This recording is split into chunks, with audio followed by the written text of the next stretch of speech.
Oživja. Spet vi. Retro lavarja sta vam že razložila, kako uporabljati kondom. Rok vam je opisal spolno prenosljive okužbe, Midve pa se bova lotili varnega seksa za punce. ker to je rubrika Babenberg. In s tem ne mislim starega imena za mesto Bamberg. A res? Ker to je prva stvar, na katero sem jaz pomislila. Babenberg je rubrika za punce. Ki jo lahko gledajo tudi fantje. Tudi fantje. Kaj je najboljša zaščita pri seksu za punce? Čeprav je na voljo za punce več različnih kontracepcijskih sredstev, je najbolj varna zaščita zagotovo kondom. Sploh na začetku, ko boš začela seksati. Jaz sem prvič s kondomom. Jinx! Kontracepcijske tabletke te ščitijo pred neželeno nosečnostjo, ne pa pred spolno prenosljivimi okužbami. Kaj pa lahko naredim, če kondom poči? Če je bil pravilno nameščen, tako kot sta vam pokazala retro lavarja, je zelo malo verjetno, da bo počil. Ampak lahko poči preverjeno. A res? Kaj si pa naredila? Ja, glej, naslednje jutro sem pol poklicala svojo ginekologinjo in ona mi je dala recept za urgentne kontracepcijske tabletke.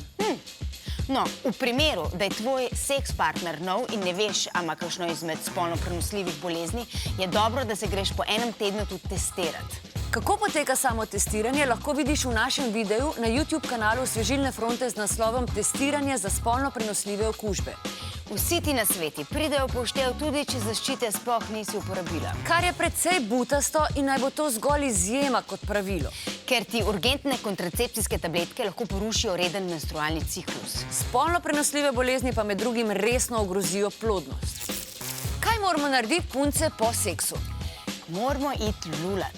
Ne zaspati in pozabiti. Meni se to skozi dogaja. Daj ne govor.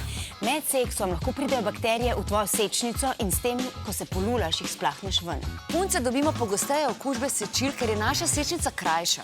Po seksu ni treba čisto takoj skočiti po tuš, ampak dobro je, da si umiješ roke in nato tudi nežno zunanji del spolovila, ne pa umivati notranjega dela, ker lahko pride do okužbe.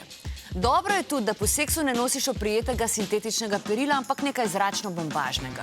Velike bombažne gate niso najbolj seksi, ampak glivične okužbe so še manj. Ja, seks lahko prinese kar nekaj skrbi in odgovornosti. Zato je najboljše, da med seksom uporabljaš kondom in po seksu čim več Lulaš!